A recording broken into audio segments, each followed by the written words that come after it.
तुम्हाला पण कळसुबाई शिखरावरून सनराईज पाहायचा आहे, पण उतरतानाची ती भयान गर्दी नकोय, तर मग हा व्हिडिओ नक्की पहा. आजचा प्रवास कळसुबाई शिखराकडे.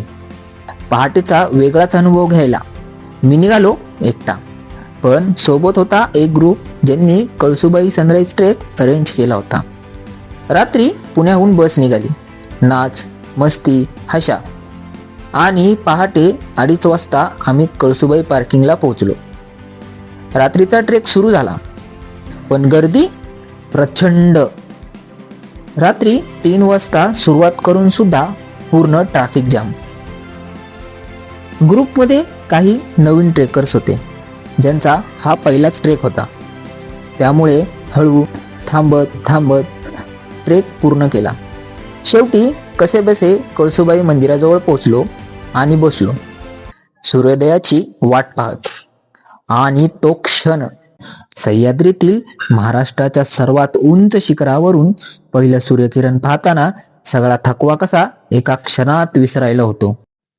थोडे फोटो, थोडे व्हिडिओ आणि देवी कळसुबाईचं दर्शन घेतलं आणि परतीचा प्रवास सुरू झाला. नाश्ता केला आणि उतरायला सुरुवात केली. एका वाटेने असह्य गर्दी आणि दुसऱ्या वाटेने आमच्याशिवाय कोणीच नाही. खरी ट्रेकची मजा येथेच आली. गर्दी मागे राहिली होती आणि समोर फक्त शांतता, पावलांचा आवाज, वाऱ्याची कुजबूज आणि सह्याद्रीचा श्वास. येथे ना ट्रॅफिक ना घाई, फक्त मनसोक्त चालणारा ट्रेक. वर चढताना जी वाट कठीण वाटली होती, तीच वाट उतरताना आपलीशी वाटू लागली. कधी वाटेने एकटेपणाची मजा दिली, तर कधी निसर्गाने आपलंसं केलं. गर्दीत हरवलेला अनुभव या वाटेवर पुन्हा सापडला.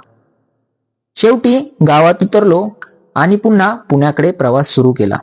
जर तुम्हाला या शांत वाटेने उतरायचे असेल तर लोकल गाईड नक्की घ्या.